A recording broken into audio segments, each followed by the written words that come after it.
Summary is just periodically covering the main points. His story, his feelings in your words. When do you use the summary?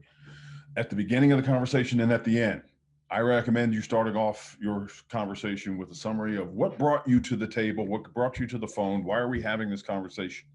What's your understanding of the circumstances that led up to this discussion? Depending on the circumstances, depending on the relationship, it could be a very long summary, it could be a short summary. So at the beginning, before your accusations are, just drop that summary in. At the conclusion, whether or not you've made or come to a resolution or not, you want to sum up the conversation as best as you recall it. Both of those times, or any time you're using a summary, it should be concluded with, what have I missed? Give them an opportunity to correct you, give them an opportunity to fill in something that you may have missed, because if they bring it up, you know that it's of uber importance to them.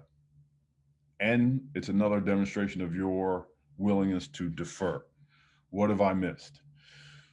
Before you draw your line in the sand, before you get assertive with the people that you're dealing with, hit them with a summary.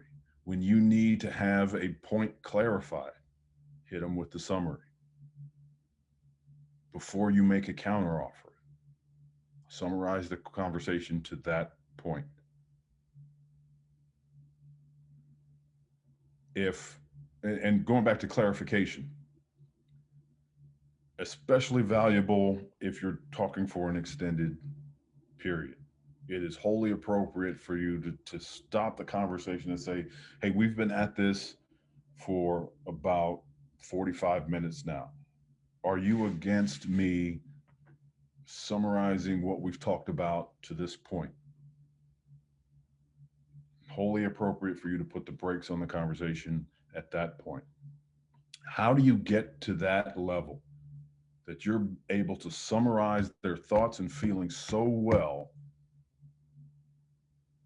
that they immediately lock in with you?